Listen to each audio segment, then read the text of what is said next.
Assalamualaikum warahmatullahi taala wabarakatuh. Salam bahagia, salam pertemuan, salam malam Sabtu. Apa khabar anda semua? Doa saya anda sihat walafiat. Ya saudara, kalau anda yang masih bersama dengan keluarga, mungkin sedang makan, tengah makan malam saudara. Apa khabar saudara Razak Hassan? Itu juga saudara Syukur Jamil, saudara Adi Warna, teman kita Odin Osman, saudara Ramzul. Terima kasih hadir saban malam. Begitu juga Bunga Yan. Selamat malam. Saudara Jaka Karim. Saudara Ahmad Mab. Saudara Jalal Ali. Apa khabar? Cik Rosli. Moga sihat ya saudara. Kita juga saudara Abdul Aziz Abdul Rahman dari Tanjung Karang. Amy Bashir. Asal Selama dari Kedah saudara. Saudara Musyaril Nazirin.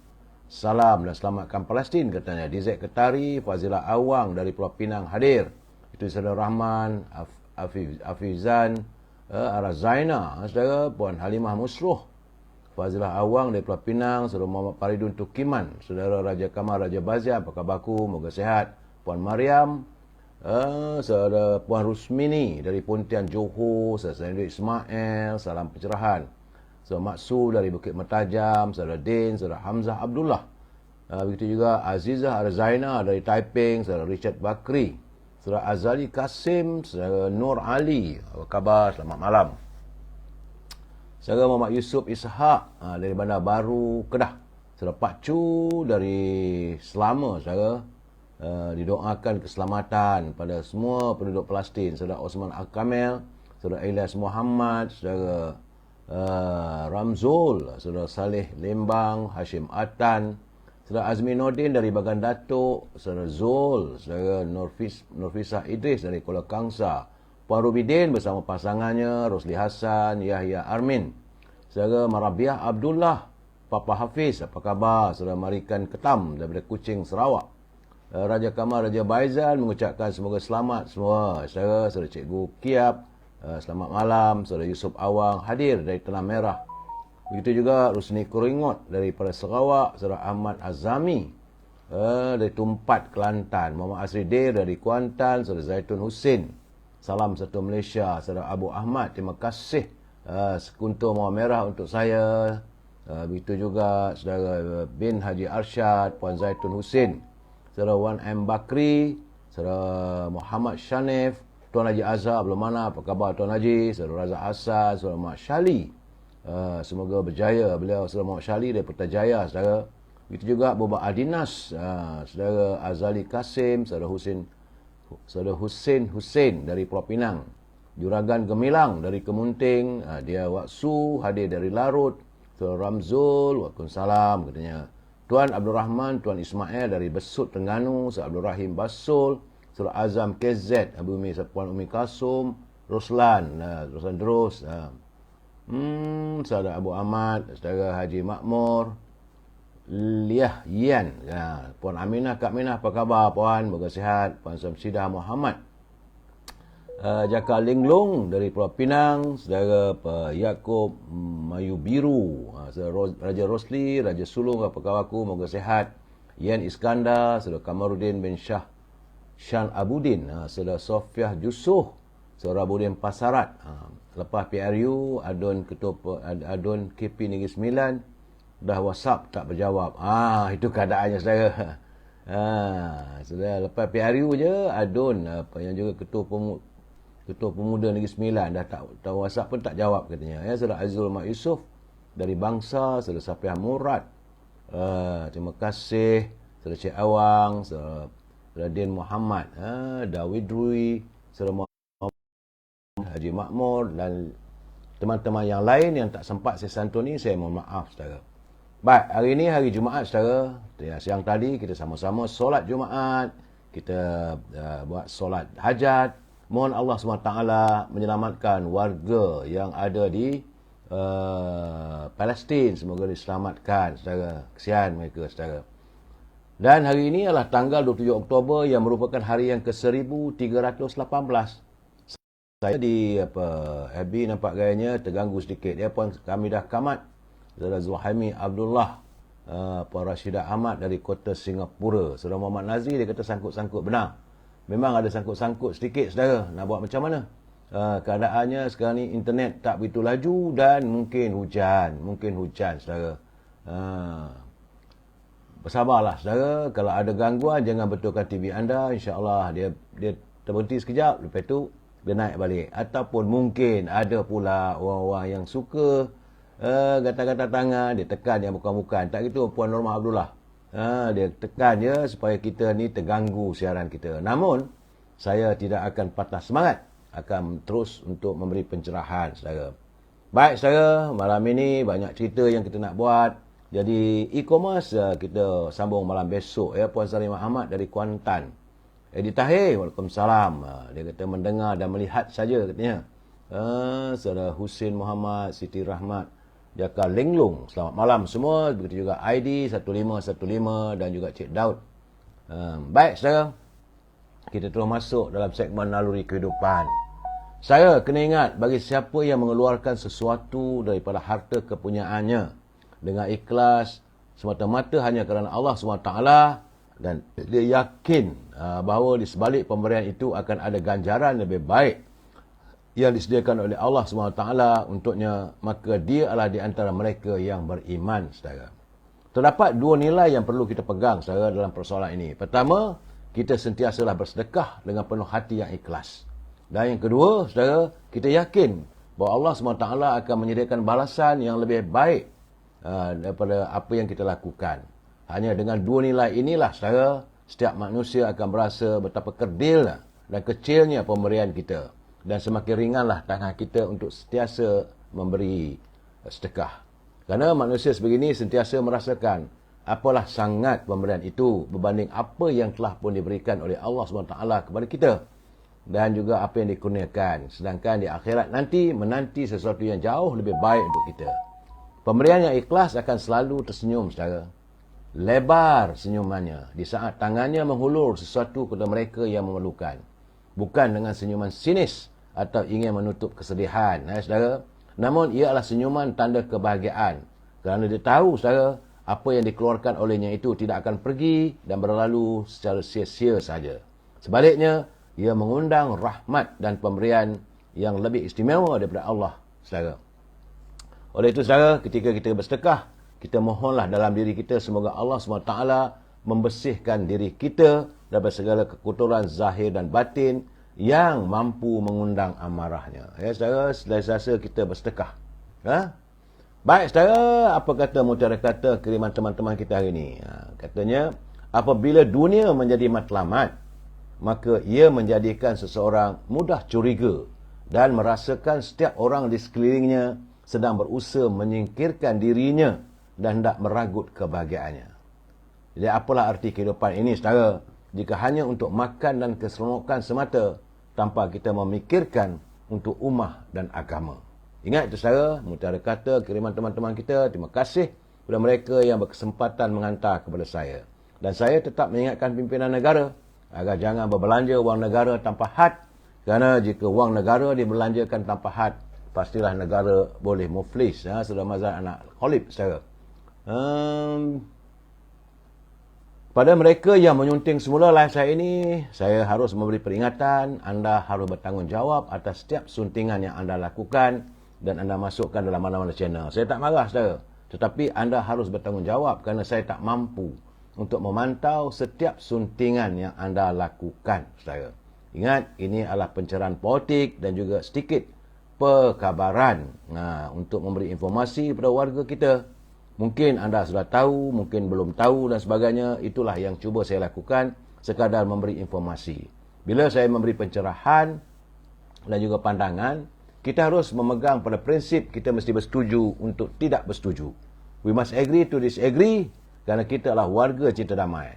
Jika anda mau menyantuni setiap persoalan saya, boleh asalkan menggunakan bahasa-bahasa yang harmonis dan tidak bahasa-bahasa yang celupar saudara. Perlu saya ingatkan saudara, kita masih memegang dan mempertahankan prinsip rukun negara. Pertama, kepercayaan kepada Tuhan. Kedua, kesetiaan kepada raja dan negara. Ketiga, keluhuran perlembagaan, kedaulatan undang-undang dan kesopanan dan kesusilaan. Itulah 5 prinsip rukun negara yang kita pegang saudara. Dan Alhamdulillah, hari ini Duli Yang Mulia Sultan Johor, Sultan Ibrahim, almarhum Sultan Iskandar telah pun dipilih sebagai Yang di-Pertuan Agong yang ke-17 untuk tempoh 5 tahun bermula pada 31 Januari 2024. Saudara. Menurut penyimpan besar, penyimpan mohon besar Raja-Raja, penyimpan mohon besar Raja-Raja Tan Sri Said Daniel Said Ahmad, perkara tersebut telah diputuskan dalam mesyuarat khas Majlis Raja-Raja yang ke-263 di Istana Negara pagi tadi, saudara. Majlis Raja-Raja juga bersetuju mengisytiharkan bahawa Sultan Perak, Sultan Nazrin Muizzuddin Shah sebagai Timbalan Yang Pertuan Agong bagi tempoh 5 tahun mulai dari tarikh 31 Januari 2004. Menurut Tan Sri Said Daniel, mesyuarat khas Majlis Raja yang berlangsung hari ini dipermusikan oleh Duli Yang Mulia Sultan Terengganu, Sultan Mizan Zainal Abidin dan dihadiri oleh semua duli-duli yang maha mulia Raja-Raja kecuali Raja Perlis dan Sultan Kelantan. Dan menurut peruntukan paragraf 3, bahagian pertama, jadual ketiga perlembagaan, saudara, keputusan Majlis Raja-Raja ini telah pun dikemukakan kepada dua-dua Dewan Parlimen, iaitu Dewan Rakyat dan Dewan Negara. Malahan Perdana Menteri Datuk Seri Anwar Ibrahim juga telah dimaklumkan. Demikian menurut kenyataan daripada Tan Sri Said Daniel selaku penyimpan Mohon Besar Raja-Raja Melayu. Daulat tuanku, selamat bersemayam di takhta. Kami rakyat menjunjung kasih pada tuanku. Baik, saya berita tentang banjir. Di Baling nampak gayanya banjir berulang balik. Kerana seramai 166 mangsa daripada 134 keluarga malam tadi telah pun dipindahkan ke 4 pusat pemindahan sementara di Kedah selepas kediaman mereka terjejas dengan banjir kilat yang berlaku sejak petang semalam, saudara. Daerah yang terlibat adalah Baling melibatkan seramai 159 mangsa daripada 131 keluarga dan Bandar Baharu melibatkan 7 mangsa daripada 3 buah keluarga. Menurut Pegawai Pertahanan Awam Daerah Baling, Lieutenant Muhammad Faizul Abdul Aziz, 3 PPS yang dibuka di Baling ialah di Sekolah Kebangsaan Seri Bayu, Sekolah Kebangsaan Siung dan Sekolah Kebangsaan Parit Panjang. Antara kawasan terjejas ialah Kampung Siput, Batu Lapan, Kampung Batu 60, Kampung Kuala Kedua dan Kampung Memali dalam Mukim Siung. Turut terjejas adalah Kampung Rambung Pulau, Kampung Caruk Gorok dan Kampung Caruk Salang, serta sebuah rumah di Kampung Haji Abbas. Tambahnya, hujan lebat yang berterusan pada petang semalam menyebabkan air di sungai berhampiran melimpah ke penempatan penduduk yang tinggal berhampiran dengan sungai, saudara. Dan pada itu, beliau berkata, bagi mengelakkan kejadian tidak diingini, seramai 53 pelajar, 20 guru, pengiring dan 7 fasilitator dari Sekolah Menengah Kebangsaan Bogor dan seramai 70 pelajar dan 29 guru pengiring dari Sekolah Kebangsaan Seri Perdana Kota Star yang melakukan aktiviti perkemahan di kawasan berhampiran telah dipindahkan ke lokasi selamat. Sekretariat Jawatankuasa Pengurusan Bencana Daerah Bandar Baru, Lieutenant Pertahanan Abdul Rahim Khairuddin berkata, seramai 7 mangsa daripada 3 keluarga di Kampung Ceruk Meranti dipindahkan ke PPS Masjid Sungai Batu selepas rumah mereka turut terjejas akibat banjir kilat di daerah Bandar Baru. Bagaimanapun keadaan telah pun surut katanya, tapi masih lagi pihak berkuasa berjaga-jaga. Di Perak pula, saudara, jumlah mangsa banjir telah pun menunjukkan peningkatan. Sejumlah 324 orang daripada 99 keluarga telah pun ditempatkan di 4 pusat pemindahan sementara. Ia merangkumi 3 daerah iaitu Hilir Perak, Krian dan Hulu Perak. Menurut Jawatankuasa Pengurusan Bencana Banjir Daerah, satu lagi PPS baru dibuka malam tadi di Sekolah Kebangsaan Kerunai di Hulu Perak. Satu PPS iaitu di Sekolah Kebangsaan Kerunai telah dibuka pada jam 10 suku malam, menempatkan 76 mangsa daripada 20 keluarga. Kawasan terjejas di daerah Hulu Perak ialah di Kampung Pahat Dalam, Kampung Pahat Luar, Kampung Tanjung Kekabu, Kampung Star Kecil, Kampung Kerunai, Kampung Kota, Kampung Dusun, Kampung Padang Stang, Kampung Padang Langgar. Sebelum itu, media telah pun melaporkan bilangan mangsa banjir di Perak membabitkan 2 daerah iaitu Hilir Perak dan Krian. Dan setakat jam 8 malam tadi, seramai 268 mangsa daripada 84 keluarga ditempatkan di 2 PPS di Dewan Serbaguna Padang Tembak, Dewan Majlis Perbandaran Teluk Intan dan Sekolah Kebangsaan Cangkat Lobak. Itulah keadaan saudara laporan tentang kedudukan banjir nampak gayanya di Kedah dan di Perak. Bagi teman-teman yang tinggal di negeri lain, bila berlaku hujan, saya lihat petang tadi pun hujan, dan saya merasakan bahawa kita sudah pun berada di berhampiran dengan musim monsun timur laut. Berhati-hati saudara, jika anda diminta berpindah, maka segeralah kita berpindah. Jangan tunggu lama-lama saudara, kerana itu boleh membahayakan diri kita dan keluarga kita. Baik saudara, laporan kita terima dari Melaka. Akhirnya saudara, Mahkamah Pilihan Raya Melaka mengekalkan kemenangan Naib Ketua Serikandi Parti Pribumi Bersatu Datuk Mas Emiriyati Samsudin sebagai ahli Parlimen Masjid Tanah dalam pilihan raya PRU 16. Keputusan itu dibuat oleh Hakim Abu Bakar Qatar yang menolak petisyen yang difailkan oleh calon Barisan Nasional, itu Abdul Hakim Abdul Wahid, untuk membuktikan wujudnya unsur rasuah ketika kempen PRU 15. Kerana pada 3 Januari lalu, Abdul Hakim memfailkan petisyen itu di Mahkamah Pilihan Raya Melaka bagi membatalkan kemenangan Mas Emiriyati yang bertanding atas tiket Perikatan Nasional. Mas Emiriyati bagaimanapun kekal sebagai ahli Parlimen Masjid Tanah selepas Mahkamah menolak petisyen yang difailkan. Saudara, bagaimanapun Mahkamah Persekutuan memerintahkan petisyen berkenaan dikembalikan kepada Mahkamah Tinggi untuk perbicaraan penuh. Bagaimanapun pada 19 November, Mas Emiriyati telah pun memenangi kerusi Parlimen Masjid Tanah dengan majoriti 4,411 selepas menewaskan Abdul Hakim Muttalib Osman dari Parti Muda dan Hendrau Raywan Abu Bakar Pejuang. Abdul Hakim, kemudian Muttalib Osman Muda dan Hendrau Abu Bakar dari Pejuang. Mas Emiriyati memperoleh 25,604 undi, manakala Abdul Hakim 21,000 dan saudara Muttalib daripada Parti Muda mendapat 7,445 dan Hendra Riawan 507 undi. Jadi Mas Emiriyati kekal sebagai ahli Parlimen Masjid Tanah Melaka, saudara.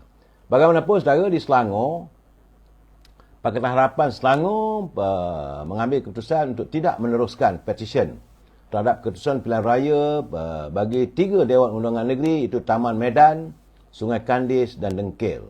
Menurut pengurusi Pakatan Harapan Selangor, Datuk Seri Amiruddin Syahri, pihaknya akan menyemak keputusan itu dengan pihak guaman PKR yang ditentukan melalui Jabatan Pilihan Raya Negeri. Petisyen bagi Gombak Setia sudah pun dihantar. Sebenarnya yang lain 3 DUN dalam penelitian. Tapi katanya dia difahamkan pihak peguam PKR merasakan kes-kes tersebut tidak mahu diteruskan. Jadi kita serahkan kepada Jabatan Pilihan Raya Pusat. Kita akan tengok balik kenapa tempoh hari tidak dimajukan, katanya. Beliau berkata hanya satu petisyen bantahan dikemukakan membabitkan Dewan Undangan Negeri Gombak Setia yang difailkan oleh Barisan Nasional. Petisyen yang dikaitkan membabitkan 4 DUN itu dirancang ekoran kemenangan diperoleh di kawasan berkenaan adalah rendah, dan DUN sebutlah DUN yang rendah itu DUN Sungai Kandis, saudara. Majoriti 167 undi, Taman Medan 30 undi, Gombak Setia 58 undi majoritinya, dan Dengkil sebanyak 407 undi. Sebab itu mereka membuat petisyen. Bagaimanapun, pengurusi Pakatan Harapan Selangor dia tidak mahu meneruskan petisyen tersebut, melainkan kursi untuk Dewan Undangan Negeri Gombak Setia. Gombak Setia, Hilman Irham memenangi DUN demikian dengan memperoleh undi sebanyak 30,299 undi berbanding calon Barisan Nasional Datuk Megat Zulkarnain 30,241 undi, saudara. Itulah gambarannya sekarang, saudara. Petisyen di Melaka rasanya dah selesai dah di Masjid Tanah. Cuma yang tinggal sekarang lagi ialah Dewan Undangan Negeri DUN Gombak Setia. Baik, saudara, sedikit tentang pilihan raya. Bagaimana dengan kedudukan, kejadian jenayah dan sebagainya. Semalam, saudara, pihak polis telah menahan 4 orang lagi individu yang berkait dengan kes pengubahan wang haram membabitkan pelaburan iSurf yang dipercayai mempunyai kaitan dengan pengasas bersama syarikat penerbangan My Airline yang menggantung penerbangannya, operasinya. Penahan terbaru itu menjadikan 8 orang ditahan setakat ini bagi membantu siasatan. Menurut Pengarah Jabatan Siasatan Jenayah Komersial Bukit Aman, Datuk Seri Ramli Muhammad Yusof, 3 tangkapan dibuat di pekarangan Menara KPJ, Jalan Tun Razak, antara jam 1 hingga 1.30 hari semalam. Tangkapan dilakukan oleh sepasukan anggota dari pasukan analisa aset, bahagian siasatan jenayah pengubahan wang haram. Menurutnya, suspek pertama seorang wanita berusia 30 tahun yang bekerja di iSurf sebagai pembantu kewangan yang membuat urusan kewangan dan akaun syarikat dalam urusan tiket. Dia juga telah pun dilantik sebagai ahli lembaga parah dan akan kongsi kepada syarikat dan kepada beberapa syarikat yang dipertanggungjawabkan untuk memantaunya. Datuk Ramli berkata penahanan kedua membabitkan wanita berusia 33 tahun yang bekerja di iSurf secara dalam talian sejak 2013 sebagai pembantu kewangan. Sementara individu ketiga adalah seorang lelaki berusia 48 tahun berperanan sebagai pengurus penyelidikan dan pembangunan di syarikat terbabit pada tahun 2006. Lama dah buat operasi, saudara. Itu gambarannya, saudara. Jadi kita tunggulah laporan seterusnya kerana keempat-empat mereka telah pun direman untuk beberapa hari agar pihak polis menjalankan siasatan. Bagaimanapun 3 orang yang ditahan oleh pihak polis yang direman iaitu pengasas syarikat Mak Airline sama dengan anak dan isterinya telah pun dibebaskan selepas tempoh reman berakhir. Itu keadaan apa yang berlaku sekarang ni. Banyak orang mengatakan syarikat Mak Airline dan sebagainya ada hubung kait dengan pemimpin politik. Saya tidak mau mengulas persoalan itu, saudara, kerana sesuatu yang melibatkan soal jenayah, siasatan polis, tak sewajarnya kita mengulas, saudara. Kita tunggu. Sebab selalu saya katakan, no one is guilty unless proven by the court. Tidak boleh kita menuduh sembarangan. Berhentilah, saudara, daripada membuat pengadilan publik ataupun pengadilan terbuka. Kita rakyat cinta damai, saudara.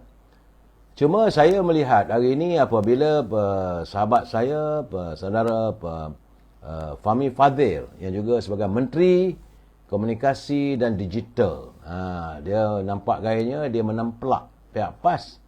Katanya PAS harus mencermin diri kerana melabelkan pendedahan yang memuat pada Menteri Datuk Seri Ibrahim yang menerima pelbagai ancaman berikutan pendirian teguhnya dalam perjuangan rakyat Palestin. Katanya sebagai jurucakap Kerajaan Perpaduan, beliau juga Ketua Penerangan PKR berkata, selaku sebuah parti politik, PAS boleh dikatakan sebagai penggempar, terutamanya menjelang pilihan raya negeri. Anda tahu, katanya, PAS selaku sebuah parti juga ada membuat kenyataan yang diperbesar-besarkan. Kami menyaksikan sejak beberapa bulan, terutamanya ketika pilihan raya negeri, bagaimana PAS mendakwa mengundi parti tersebut akan mengakibatkan huru-hara seluruh negara. Itu keadaannya. Kerana nampaknya Fahmi Fadzil melampiaskan amarahnya apabila mereka menuduh yang bukan-bukan terhadap yang amat muat pada menteri. Kerana selasa lalu Datuk Seri Ibrahim telah mendedahkan bahawa beliau menerima pelbagai ancaman dari negara barat berikutan pendirian tegas Malaysia yang menyokong serta komited mempertahankan hak rakyat Palestin. Jadi banyaklah orang mempertikaikan. Malahan semalam pun dalam parlimen pun ada juga dilontarkan persoalan tersebut, saudara. Cuma satu perkara, saudara, saya melihat hubungan antara PAS dengan Bersatu ni, saya rasa agak semakin longgar. Semakin longgar, saudara. Apakah PAS, saya merasakan PAS merasakan dia adalah big brother, adalah orang penentu dalam ikatan kerajaan dalam Perikatan Nasional. PAS tidak melihat Bersatu itu sebagai rakan yang wajar diberi kesempatan untuk memimpin dan sebagainya. Ini apabila saya melihat, saudara, ada satu surat yang tular. Ini adalah lampiran surat bantahan oleh Setiausaha Majlis Tindakan Dewan Undangan Negeri Permaisuri Terengganu, iaitu Saudara Muhammad Amiru Azizan dari parti PAS, dan ia ditujukan kepada Muhammad Yusof Majid, pengurusi PBM Dun Permaisuri. Saya mengharapkan kalau boleh Arab-Arabnya biarlah itu berita palsu, tapi sebab adanya surat yang menggunakan letterhead parti PAS di Don Permaisuri. Dia tulis tu, saya harap saudara kalau boleh janganlah buat terusan. Tapi itu keadaannya. Kerana menurut surat tersebut saudara, dia tajuknya lah referendum bantahan lantikan pengurusi JPPL dalam kalangan ahli bersatu. Masa dia tak setuju. PAS memaklumkan bahawa mesyuarat jawatan kuasa kerja Majlis Tindakan Don Permaisuri telah pun memutuskan untuk membantah calon pengurusi JPKK yang dilantik dari kalangan ahli Parti Peribumi Bersatu. Mereka tak setuju. Walaupun mereka telah pun menjadi adun dan sebagainya. Kerana ia merujuk pada surat awal yang dikatakan telah diberikan oleh Badan Perhubungan PAS Negeri Terengganu pada 13 September 2023 yang memutuskan jawatan tertinggi bagi ahli bersatu hanyalah sebagai timbalan pengerusi. Tak boleh jadi pengerusi. Sudah dirilah bersatu dengan PAS ni saudara. Saya tak mau komen lebih betul. Sebab itu katanya demikian Majlis Tindakan Daerah Permaisuri telah membuat keputusan. Kalau lantik juga, maka kesemua 46 jawatan kuasa penyelia kampung JPKK kepada bersatu, kalau bersatu berkeraslah untuk melantik jawatan pengurusinya datang daripada PBBM. Saya tengok dalam keadaan begitu secara keikhlasan itu yang penting. Kita melihat selalunya, saya tengok keadaan begitu apabila PBM dilayan dalam keadaan tidak lagi sebagai abang besar. Siapa abang besar tu pulang saya. Tapi ini adalah sebagai bukti bagi saya melihat bahawa hubungan antara PBM dengan PAS ni nampaknya sudah semakin longgar. Yalah, saya banyaklah bagi jawatan ni semua orang bekerja. Tapi bagi saya dah tak wajar lah untuk bantah-membantah. Apa salahnya? Apa salahnya lantik kalau atas nama kesepakatan. Macam kami di Barisan Nasional, kalau dilantik pada MCA, kita senyum, kita diam. Kalau MRC jadi pengurusinya pun kita senyum. Kalau UMNO, tak ada masalah, tak ada bantahan. Tapi dalam Perikatan Nasional nampak gayanya, lantik saja daripada PBM, maka orang PAS pula mengamuk. Kalau gitu katanya 46 jawatan tu ambil lah. Begitulah maksudnya saudara. Saya tak tahu sama ada surat itu benar atau tidak benar, tapi itulah yang tular di media sosial lagi ni. Saya baca, saya geleng kepala. Apalah begitu keadaannya. Ya saudara, begitulah keadaannya saudara. Bagi saya, jangan kita tamak. Kalau datang nama perkongsian, katanya bersatu, katanya bersama. Jadi salah satu keputusan itu buatlah secara secara muhibah. Tapi nampak gayanya mereka memikirkan diri mereka saja. Orang lain tak boleh lebih dari mereka. Jadi pulanglah pada warga bersatu. Itulah keadaannya saudara. Bagaimanapun saudara, saya mendapat perkabaran bahawa Parti Peribumi Bersatu telah pun mengeluarkan surat tunjuk sebab kepada Ahli Parlimen Kuala Kangsar, Dato' Iskandar Zulkarnain Abdul Khalid, susulan kenyataannya yang dikatakan melanggar peraturan dan disiplin parti. Ya saudara, Dato' Iskandar Zulkarnain telah membuat kenyataan bahawa pihaknya tidak akan keluar dari parti PBM tetapi menyokong kepimpinan Datuk Seri Anwar Ibrahim sebagai Perdana Menteri. Dan ini dianggap melanggar disiplin parti dan oleh itu surat tunjuk sebab telah pun dihantar kepada beliau sebelum satu keputusan akan diadakan dalam mesyuarat dalam waktu yang terdekat. Apakah beliau akan diambil tindakan? Ambil tindakan, maka kosonglah kursi Parlimen Kuala Kangsar. Pilihan raya lagi saudara. Itu keadaannya, tak habis-habis lah nampak gayanya saudara. Saya melihat bahawa kemelut politik negara kita ni masih berterusan. Sedangkan dunia semakin berada dalam kemelut peperangan yang sukar untuk didamaikan. Tapi kita dalam negara kita ni masih bergaduh sama sendiri. Inilah yang membuatkan saya rasa kecewa saudara. Melihat sikap pemimpin-pemimpin kita saudara. Kalau dah menang tu menanglah. Apa ada masalahnya? Kita berjiwa besar. Kita memperakui erti demokrasi. Rakyat membuat keputusan. Kita terima. Dan sepatutnya tak bolehlah mengungkit lagi. Keputusan telah dibuat oleh rakyat. Rakyat adalah segala-galanya. Bila rakyat membuat keputusan, kita harus menghormatinya saudara. Jangan pula kita merasakan kita lebih besar. Saudara tebu hitam, dia kata nampak gayanya retak menunggu belah. Jadi tunggu dan lihat. Nampaknya begitulah saudara. Baik saudara. Dalam keadaan begitu, saya tetap akan melaporkan salam dari Gaza. Saya mendapat laporan semalam, saudara, bahawa dari Batu Maqdis, kebejatan, keangkuhan, sikap Zionis Israel sejak semalam, mereka semakin angkuh kerana menghantar kereta kebal, tentera dan jentolak berperisai ke semenanjung Gaza dalam serbuan yang disasarkan. Matlamatnya untuk memusnahkan beberapa kawasan sebelum berundur dari wilayah yang dikawal oleh Hamas. Kejam, zalimnya tentera-tentera Zionis di bumi Palestin. Sebab itu dari segi gambar yang kita lihat, terdapat kepulan asap menjulang ke langit. Ekoran daripada letupan dalam rakaman Night Vision yang dikeluarkan oleh tentera beberapa jam selepas Perdana Menteri Israel Benjamin Netanyahu mengisytiharkan persiapan perang darat sedang dijalankan. Lepas mereka melakukan bom melalui pesawat-pesawat terbang, kali ini mereka sudah pun menggunakan tentera darat untuk melakukan tindakan mengusir warga Palestin dari tanah air mereka sendiri kerana mereka berhasrat untuk merampas tanah-tanah di Gaza. Itu keadaan, saudara. Sebab itu saya mengharapkan kita di sini insaflah, saudara. Operasi tentera, banyaklah nyawa yang tak bersalah, yang tidak berdosa, anak-anak kecil, isteri-isteri, wanita, warga emas terkorban, yang cedera berpuluh ribu, saudara. Dan ternyatalah, saudara, mereka telah membunuh lebih daripada 8,000 warga Palestin yang tidak berdosa, saudara. Bagaimanapun, saudara, nampak gayanya dunia luar masih lagi terus mengharapkan agar Zionis Israel segeralah menghentikan serangan ke atas Gaza. Yang terbaru apabila kerajaan Jepun menggesa supaya Israel menangguhkan serangan ke atas semenanjung Gaza yang kini terkepung untuk membolehkan bantuan kemanusiaan disalurkan. Warga Palestin terkepung di Gaza dan mau dihantar makanan pun tak boleh, saudara.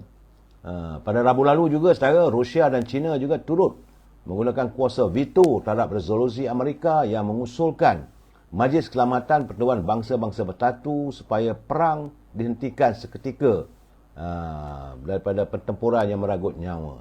Ini keadaan, saudara.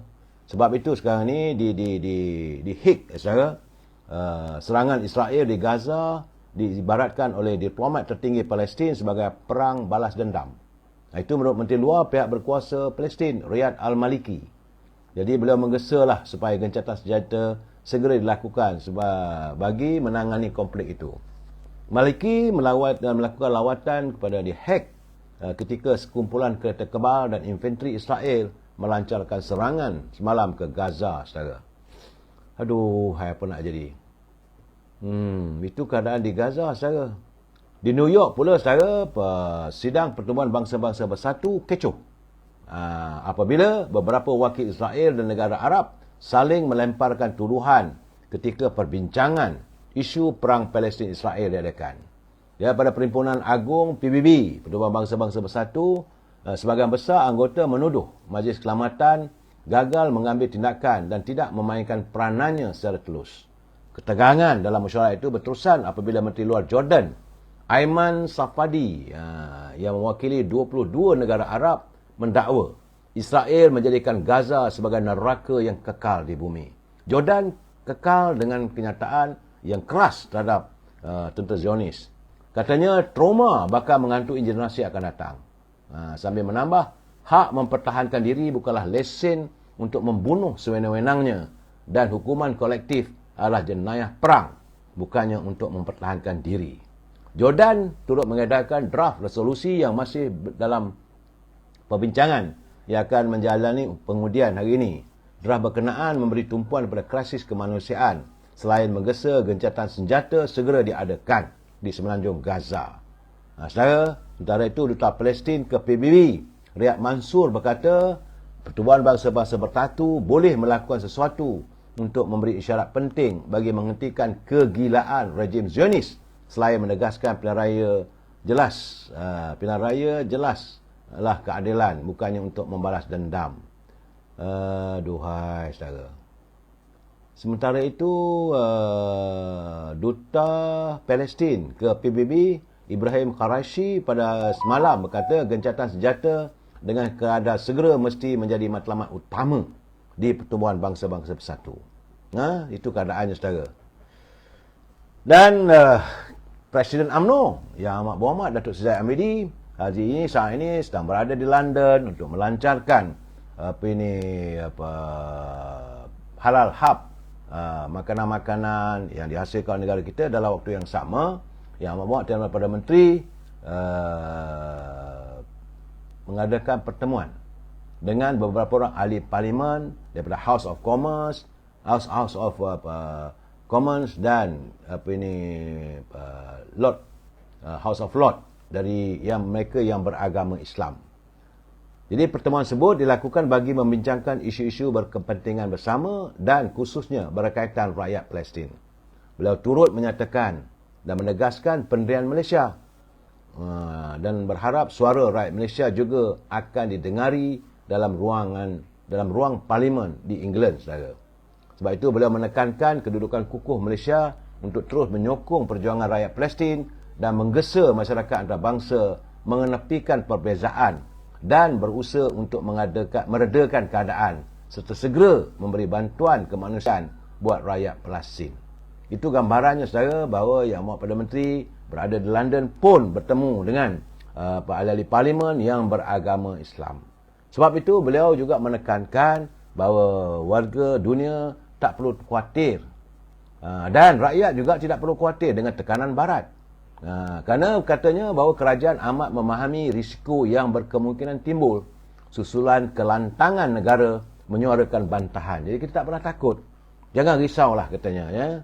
Di mana Perdana Menteri berkata kerajaan sama sekali tidak akan berganjak dari pendirian untuk mempertahankan kekejaman yang dilakukan oleh Zionis terhadap warga Palestin, dan pihaknya akan terus menyuarakan secara lantang di peringkat internasional. Kita tidak harus khawatir kerana kita punya nilai tersendiri dalam perkara ini.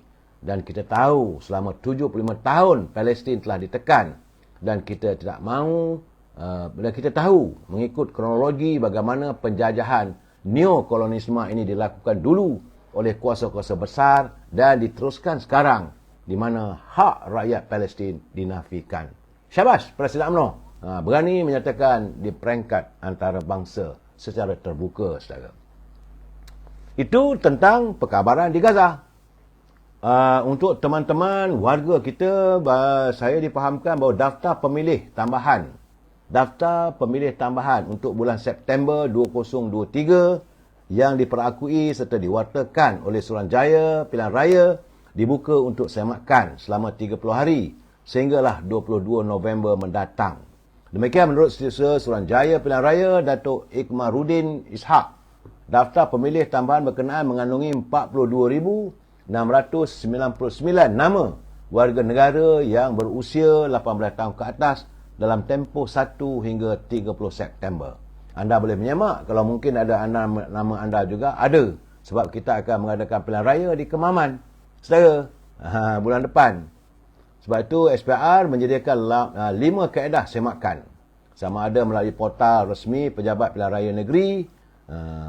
Semakan juga di talian 03 889 27218. Baik, saudara, itu keadaan politik. Anda boleh menyemak.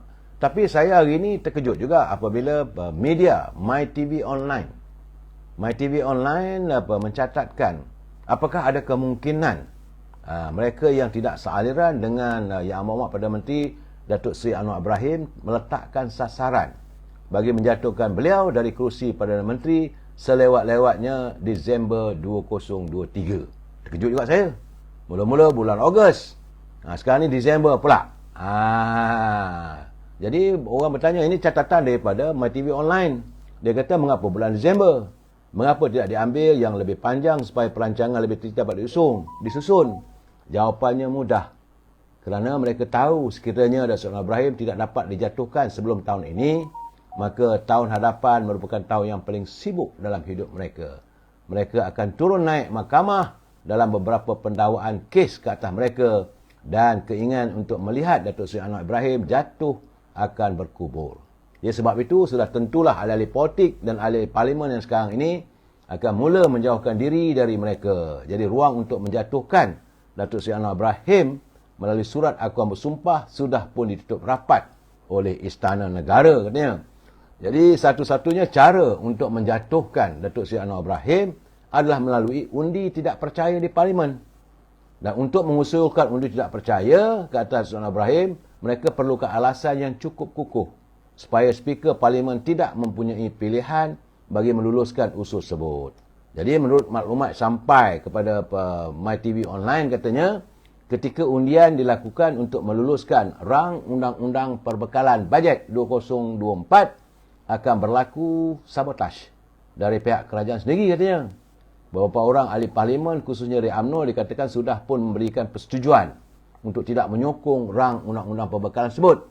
Siapa mereka? Kalau mereka tidak bersetuju, tentulah tindakan disiplin akan dilakukan.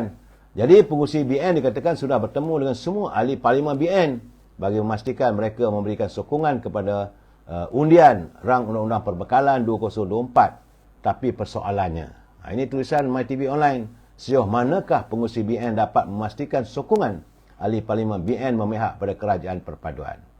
Isu tentang 5 ahli parlimen PN, isu kononnya ada 5 ahli parlimen dari Perikatan Nasional yang katanya memberikan sokongan kepada Seri Ibrahim dikatakan cuma sebagai decoy ataupun sebagai satu kegiatan palsu, decoy, dia tipu kononnya kerana untuk melekakan pihak kerajaan. Kabarnya apabila tiba masanya nanti, mereka akan mengundi menentang rang Undang-Undang Perbelanjaan. Kerana ada dasar dalam sebut katanya. Di mana rasionalnya menyokong kerajaan tapi masih berada di Blok Pembangkang. Itu yang ditulis oleh MyTV Online. Jadi saya harap agar pimpinan daripada kerajaan perpaduan lebih berhati-hati dan benar-benar menyantuni setiap persoalan warga kita saudara. Ya, kadang-kadang orang politik ni kau boleh percaya sangat saudara. Kalaulah ada elemen-elemen bagi duit itu ini, mungkin mereka cakap lain, cakap hari ni lain, cakap besok lain. Saya menyatakan ini bila saya menatap apa yang ditulis oleh MyTV Online, terkejut juga saya.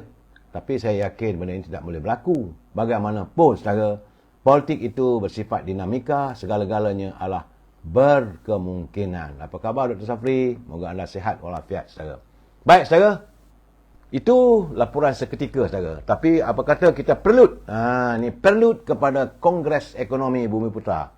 Sebagaimana yang saya katakan semalam saudara, mesyuarat Biro Politik Veteran UMNO Wilayah telah pun mengadakan mesyuarat lebih awal untuk memberitahu pada pengurusi perhubungan UMNO Wilayah Persekutuan Datuk Johari Gani kehendak dan harapan UMNO Veteran, sebab Datuk Johari Gani dilantik sebagai pengurusi kolokvium sebagai peringkat awal mengubah apa yang akan pengisian dalam Kongres Ekonomi Bumiputra yang akan diadakan menjelang Januari 2024. Jadi antaranya yang paling penting kita utarakan semalam ialah persoalan tentang tanah.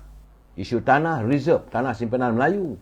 Dulu sekitar tahun 4-5 tahun dulu dinyatakan bahawa tanah reserve Melayu cuma tinggal 12% saja. Apakah masih berkekalan? Apakah tanah-tanah yang telah diambil itu sudah diganti semula? Bagaimana pembinaan bandar-bandar baru, bangunan-bangunan harta tanah yang dibangunkan, sejauh mana kota 30% pemilikan Bumiputra itu benar-benar diwujudkan. Sebab saudara jangan lupa, setiap mana-mana pemaju perumahan atau harta tanah, mereka tertakluk pada undang-undang ataupun resolusi kerajaan bahawa 30% mesti dijual kepada warga Melayu Bumiputra. Bukan hanya sekadar kota jumlah, malahan harga juga mesti lebih rendah daripada harga biasa. Kalau harga rumah itu RM200,000, untuk kota Bumiputra Melayu ni saudara, dia mesti sekurang-kurang RM150,000. Itu kehendaknya. Itu keadaan saudara. Jadi dalam keadaan begini, saya haraplah dan apa yang disuarakan oleh veteran UMNO Wilayah Persekutuan itu dapat dibincangkan dalam mesyuarat ataupun dalam Kongres Bumiputra yang akan diadakan. Itu persoalan pertama saudara. Yang kedua saudara, apa yang kita lontarkan adalah tentang masalah miskin tegar warga bangsa Melayu di tengah-tengah kota raya. Seperti di Alor, di Penang, di Ipoh, Kuala Lumpur, bandar-bandar besar. Sebab warga sudah banyak bertumpu ke tengah bandar. bila mereka berada di tengah bandar, kalaulah pendapatan mereka sekadar 1,500 take home pay ataupun pulangan bawa balik ke rumah, mereka berada dalam keadaan tergulung daripada kumpulan mesin tegar. Ini perlu ditangani. Ini perlu ditangani oleh pimpinan negara. Sebab mereka tidak lagi tinggal di kampung. Kalau di kampung, duduk dalam keadaan desa permai, tentulah 1,500 tu agak-agak boleh tahan sikit lah saudara. Sebab ikan boleh ambil dari sungai ataupun dari laut, sayur-sayuran boleh petik di belakang rumah, kangkung boleh tanam sendiri. Tetapi di tengah kota raya takkan nak makan pula apa ini jeriji-jeriji besi nak jadikan sayur. Itu keadaannya. Dan ini perlu ditangani tentang kehidupan warga kota yang tergulung dalam kumpulan B40. Bukan B40 dah, mereka dah tergulung daripada miskin tegar. Begitu juga saudara bagaimana isu pembelian rumah. Masalah warga kota, anak-anak muda yang bekerja, saudara, kaki tangan, kerajaan ataupun swasta. Memang mereka berpeluang untuk memiliki hartanah, membeli rumah yang ditawarkan. Ya, saudara, tetapi masalahnya apabila mereka membeli rumah tersebut, maka permasalahan paling besar untuk mendapatkan financing ataupun kewangan daripada pihak bank. Kerana bank melakukan banyak birokrasi yang akhirnya permohonan mereka ditolak. Akhirnya warga kita terpaksa menyembah daripada satu bank ke satu bank hanya untuk mendapat pinjaman untuk pembelian hartanah ini. Dan UMNO Veteran Wilayah Persekutuan menuntut agar pihak kerajaan memikirkan supaya persoalan ini dapat dimasukkan dalam Kongres Ekonomi Bumiputera yang akan berlangsung, saudara. Saya perlu menyuarakan soal ini, saudara, kerana ini masalah besar, saudara. Bukanlah masalah kecil. Dan, saudara, macam mana dengan masalah tentang untuk mengatasi harga barang makanan, barang keperluan di pasaran. Jadi, UMNO Veteran mempersoalkan, UMNO Veteran Wilayah yang dipengusikan oleh Datuk Mustafa Yaakob. Saudara, semalam kami berbincang panjang, saudara, sampai ke petang. Kami berbincang memikirkan kenapa Pernas Edar yang diasaskan oleh Yang Mulia Tengku Razili Hamzah dulu boleh hilang. Hilang dari peta kehidupan. Hilang, tidak ada lagi wujud Pernas Edar. Sedangkan Pernas Edar inilah yang paling penting untuk usaha-usaha pemasaran, rantai-rantai barang-barang makanan yang disalurkan dari desa, daripada kebun-kebun dan tidak lagi dikuasai oleh kartel. Contoh paling mudah, saudara, sayur-sayur yang turun daripada Cameron Highland. Saudara, kalaulah ia dikuasai oleh syarikat-syarikat pengangkutan milik kartel, maka harganya tidak dapat dikawal. Harga dari ladang begitu murah. Cili di ladang mungkin RM2 sekilo. Tapi bila sampai di pasar, mencecah sampai RM10. Keadaan ini kenapa berlaku begitu? Ia hanyalah disebabkan oleh kartel-kartel yang menguasai rantai-rantai pengedaran. Sedangkan Yang Mulia Tengku Razili Hamzah dulu mewujudkan Pernas Edar. Ia termasuklah soal beras, soal gula, tepung dan makanan-makanan keperluan rakyat. Termasuklah telur ke, ayam ke, daging ke, susu ke dan sebagainya. Selagi persoalan rantai-rantai pengedaran ini dikuasai oleh kartel-kartel, selagi itulah kami merasakan persoalan harga barang makanan sukar untuk diturunkan jauh sekali, ya saudara, untuk dipertahankan harganya. Sebab ini bergantung pada untung rugi. Begitu juga tentang pemberian AP-AP. Ini saudara, banyak, bukan kita tak tahu, banyak perniagaan AP ini dikeluarkan atas nama Bumiputera, tetapi telah pun dialibabakan. Contoh, Kementerian Perdagangan Antarabangsa dan Perindustrian MITI mengeluarkan permit AP untuk mengimport kereta-kereta dari luar negeri, kereta-kereta yang bertaraf second hand, saudara. Dan AP itu dapat pada orang Melayu, tetapi dialibabakan. Maka perlu ada pemantauan. Mesti ada pegawai-pegawai di Kementerian Perdagangan Antarabangsa dan Industri, mesti ada pegawai yang membuat susulan. Tengok sejauh mana permit yang dikeluarkan itu benar-benar diniagakan oleh warga bangsa kita. Bukan ia boleh mudah untuk dialibabakan. Terima kasih saudara B. Chuan Sen. Begitu juga saudara tentang permit import beras misalnya. Tidak boleh dibenarkan pada satu dua syarikat saja yang memonopoli. Dan kita mengharapkan sesuatu yang ini pernah saya suarakan dulu, saudara. Waktu Kongres Bumi Putra, waktu saya dalam pergerakan pemuda dulu, saya pernah menyuarakan bahawa sesuatu yang berhubung kait dengan kuasa tidak boleh diswastakan. Kerana waktu itu, kegilaan pihak pimpinan kerajaan waktu itu, sengitlah hidung Dr. Mahathir waktu itu bila kita membantah isu-isu pengswastaan. Kita mengatakan kalau pengswastaan, ia mesti terhad kepada bidang-bidang tertentu. Bukan sesuatu yang melibatkan keperluan ataupun yang bercorak untuk pertahanan. Contoh, keperluannya tenaga nasional. Tidak boleh diswastakan. Akhirnya sekarang ni bila tenaga nasional diswastakan, mereka yang mempunyai saham dalam TNB tentulah meletakkan kepentingan untuk keberuntungan. Sebab itu tarif elektrik tidak mampu untuk dipertahankan. Saban tahun akan ada wujudnya usaha-usaha meningkatkan tarif elektrik. Kerana syarikat itu telah pun menjadi syarikat swasta. Diswastakan. Syarikat swasta tentulah memikirkan soal keberuntungan. Soal hidup rakyat bagi jahanam lah pada mereka. Yang penting aku dah keluar duit, aku nak untung. Jadi ini perlu dipertahankan dan mesti dan wajibnya dibincangkan di dalam Kongres Ekonomi Bumi Putra mendatang. Saya ini perlu, saudara. Malam-malam besok pun saya akan cerita lagi, saudara. Dan begitu juga tentang bekalan air. Tak boleh diswastakan. Apabila bekalan air diswastakan, syarikat yang mendapat kontrak, konsesi bekalan air ni, dia buat untung berbilion ringgit. Tapi rakyat bagaimana? Itu yang berlaku. Sebab itu sekarang ni kita menuntut supaya bekalan air dijaga oleh satu unit khas. Kepada Kementerian Air dan Kuasa sebagainya. Sebab apa yang berlaku di Kelantan? Di Kelantan persoalan air tak dapat diselesaikan. Kerana tidak ada wujudnya satu kementerian yang khusus menjaga, memelihara kepentingan supaya rakyat semua, no one must be left, dia tidak oleh siapa pun diizinkan tidak mendapat bekalan air yang terawat. Ini kita tuntut, saudara. Tak kisahlah sama negeri itu diperoleh oleh PAS ataupun parti lain, tapi kita merasakan atas kemanusiaan. Ya, saudara. UMNO Wilayah Persekutuan menekankan mesti, ini veteran UMNO, saudara, veteran UMNO Wilayah Persekutuan.